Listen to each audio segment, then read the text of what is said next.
दोस्तों, कहानी शुरू करने से पहले कमेंट में नमो बुद्धाय लिखकर वीडियो को लाइक जरूर करें। तो चलिए शुरू करते हैं इस कहानी को।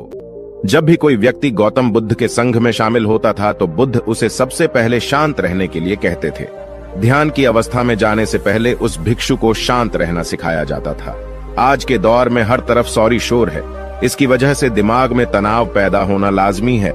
ऐसे में अगर आप हर रोज कुछ देर मौन रहने का अभ्यास करते हैं तो इससे आपके तनाव पैदा होने वाले हार्मोन के लेवल में कमी आती है। इससे आपका दिमाग शांत होता है, गुस्सा नियंत्रित रहता है और तनाव बढ़ाने वाले हार्मोन्स का लेवल घटता है। आज के इस वीडियो में हम जानेंगे कि किन मौकों पर हमें शांत रहना है और किन मौकों पर हमें बोलना है और शांत रहने से हमारे अंदर क्या बदलाव आ सकता है। दोस्तों, संध्या काल का समय था। गुरु अपने सभी शिष्यों को बुलाते हैं और कहते हैं, कल सुबह सब लोग नदी में स्नान करने के बाद तुरंत हमारी कुटिया के सामने उपस्थित हो जाना। सभी इसी से हैरान रह जाते हैं कि हम लोगों ने कुछ गलती की है क्या, लेकिन गुस्से से यह कहते हैं कि हो सकता है कि गुरुजी कल सुबह कुछ अच्छी बात बताने वाले हैं। सब लोग रात को सही समय पर सो जाते हैं और सुबह उठकर सभी लोग नदी में स्नान करने के बाद वापस गुरुजी के सामने उपस्थित हो जाते हैं। गुरु कहते हैं, आज हम तुम सबको चुप रहने के फायदे के बारे में बताऊंगा। गुरु कहते हैं, 10 मौके जहां पर चुप रहने से होता है लाभ और बोलने से नुकसान। गुरु कहते हैं, अगर आप इन 10 मौकों पर शांत हो गए यानी मौन हो गए तो आप जो चाहेंगे वही मिल जाएगा। आपकी जिंदगी में चमत्कारिक बदलाव शुरू हो जाएंगे। जरूरत से ज्यादा बोलना या चुप रहना दोनों ही अच्छी बात नहीं है। जैसे जरूरत से ज्यादा बारिश हो जाना या फिर धूप दोनों ही दिक्कत देती है, उसी तरह अनावश्यक बोलने से भी काफी नुकसान होता है। गुरु कहते हैं कि पहला ऐसा मौका जहां पर व्यक्ति को चुप रहना चाहिए, बिना तथ्य के ना बोले। गुरु ने कहा, अगर आपके पास कोई तथ्य नहीं है तो वहां चुप रहने में ही भलाई है। चुप बैठने से दिमाग में नई कोशिकाओं का निर्माण होता है और इससे ज्ञान की वृद्धि होती है। बोलने में भलाई वही है जहां आपको किसी चीज के बारे में पूरा ज्ञान हो। अगर आप बिना तथ्य के कहीं बोलते हैं या फिर बेवजह बोलते हैं तो आपका वहां मजाक भी बन सकता है। अगर आपके पास पर्याप्त जानकारी नहीं है, ऐसी जगह पर बोलने से आपका मजाक तो बनी रहेगी, साथ ही साथ लोगों का भरोसा भी आपसे उठने लगेगा। इसलिए ऐसी जगह पर शांत रहो जहां तुम्हें पता ना हो कि क्या बोलना है क्या नहीं।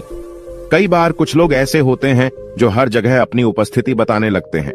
उन्हें पता नहीं होता है कि हमें क्या बोलना है, लेकिन फिर भी बोलते जाते हैं और फिर बाद में दूसरे लोग उनके जाने के बाद उनका मजाक उड़ाते हैं। जब तक आपको उस तथ्य के बारे में अच्छा ज्ञान नहीं है, उसके बारे में पता नहीं है, तो वहां चुप रहना ही ज्यादा समझदारी है।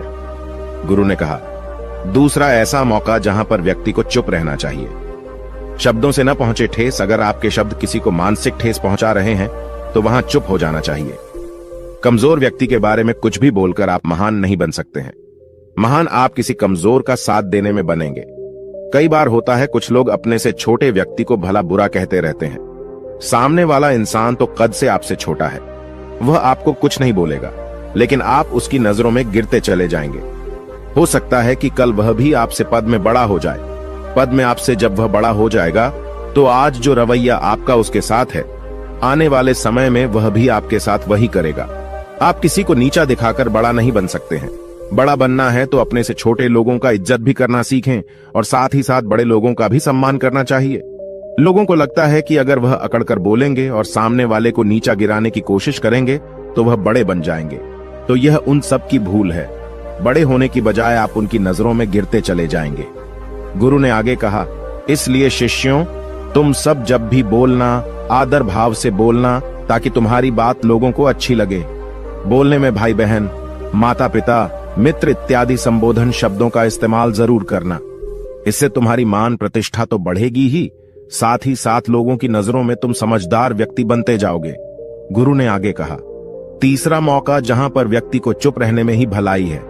क्रोध या घृणा करने वाले लोग, जब कोई अपना या सगा संबंधी आप पर क्रोध कर रहा हो, आपका अपमान कर रहा हो, तो आपको उस वक्त चुप रहना चाहिए ताकि सामने वाले का गुब्बारा पूरी तरह से फट जाए। आप यदि सही हैं तो उसे कतई माफीनामा गए और चुप रहकर ही सही समय का इंतजार करें। वह खुद आपसे माफी मांग लेगा जब उसे अपनी गलती का एहसास हो जाएगा। गुरु आगे कहते हैं कि अगर आपका कोई सगा संबंधी आप पर क्रोध कर रहा हो और आप उस समय शांत हैं, तो यह आदर सम्मान देने की निशानी होती है। इससे न कोई छोटा होता है और न ही बड़ा। अगर आपको क्रोध आ रहा है तो आप या तो वहां से किसी का अनादर किए बिना चले जाएं या फिर चुप रहें। क्रोध करने से आपके रिश्ते खराब होंगे। क्रोध करने से हमेशा क्रोध करने वाले व्यक्ति का ही बुरा होता है। गुरु आगे कहते हैं कि एक बार की बात है, एक सांप जंगल से भागते हुए किसी राजा के घर में पहुंच गया। लोगों ने छेड़खानी की तो वह बहुत ही गुस्सा हो गया, जिससे घर में जो तलवार पड़ी हुई थी उसी को लपेटकर कसने लगा और धीरे धीरे उसका पूरा शरीर कट गया। ठीक उसी प्रकार हमारा गुस्सा भी हमारे शरीर को तलवार की भांति काटता रहता है। गुस्सा ध्यान से खत्म होता है प्रतिदिन। अगर आप ध्यान की मुद्रा में बैठे हैं तो आपका गुस्सा आपके नियंत्रण में रहेगा। गुरु आगे कहते हैं कि यह तरीका है कि आप प्रतिदिन ध्यान का अभ्यास करें। इससे आपके शरीर में जो हार्मोन्स गुस्से को बढ़ावा देते हैं वह सब तुम्हारे नियंत्रण में रहेंगे, जिससे शरीर गुस्से पर आसानी तुम्हारा से काबू पा लेगा। लेकिन एक तरीका यह भी है कि जब भी आपको गुस्सा आए तो आप यह समझने का प्रयास करो कि क्या मेरा गुस्सा जायज है या नहीं। हमें वहां पर बोलना चाहिए कि नहीं। जब आप खुद इस बात का आकलन लगा पाएंगे तो आपको खुद पता चल जाएगा कि हमें गुस्सा करना चाहिए या नहीं। फिर भी आपको गुस्सा आ रहा है तो आप वहां से हटने का प्रयास करें, वहां से दूर चले जाएं। धीरे धीरे समय के साथ आपका दिमाग शांत हो जाएगा। गुरु ने कहा, चौथा ऐसा मौका जहां पर इंसान को बहुत ही समझदारी के साथ काम लेना चाहिए, वहां पर आपको चुप रहना ही चाहिए। जहां पर उस मुद्दे से आपका कोई संबंध ना हो। अगर आपका किसी मुद्दे से कोई संबंध ना हो तो वहां आपका चुप रहना बनता है। बिना किसी वजह अगर आप दूसरे के मुद्दे पर बोलेंगे तो यह आपके लिए अनिष्टकारी होगा। इसमें केवल और केवल आपका ही नुकसान है। जल्द ही आप किसी दो लोगों के बीच हो रहे विवाद में जल्दी अपनी टांग न डालें। अगर सामने वाला आपको बुला रहा है अपना झगड़ा शांत करवाने के लिए तो ही आप वहां पर जाएं। किसी की व्यक्तिगत जिंदगी में दखल अंदाजी नहीं देनी चाहिए जब तक कि वह व्यक्ति आपको नहीं बुलाता है। अपने झगड़े को शांत करवाने के लिए कुछ लोग फालतू में दूसरे के विवाद में कूद पड़ते हैं। इससे उनके मान सम्मान मर्यादा पर लोग उंगली उठाने लगते हैं। गुरु कहते हैं कि 10 मौकों में 5वां ऐसा मौका जहां पर व्यक्ति को बहुत ही समझदारी के साथ चुप रहना चाहिए। आपके शब्दों से किसी मित्र को हानि न पहुंचे।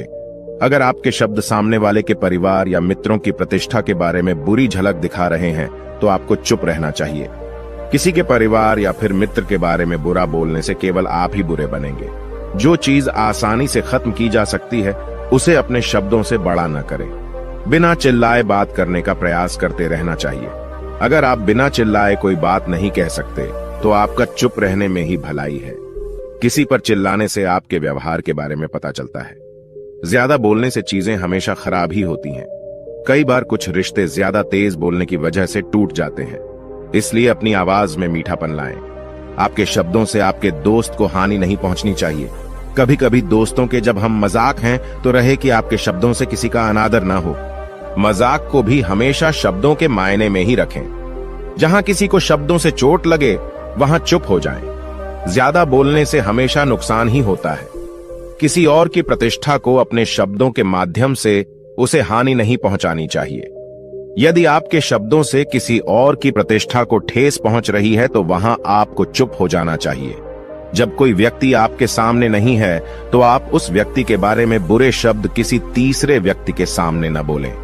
गुरु कहते हैं, छठा मौका जहां पर व्यक्ति को चुप रहना चाहिए, जब कोई कर रहा हो किसी की बुराई।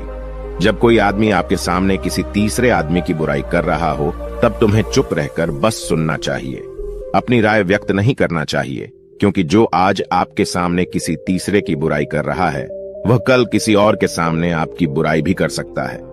यदि आपने कुछ कहा है तो नीति शास्त्र के अनुसार जो अपने मुंह को बंद रखता है और बुद्धि से काम करता है वही इंसान समझदार होता है। बिना जरूरत के बोलना, किसी के बारे में किसी के बीच में बोलना यह गलत बात है।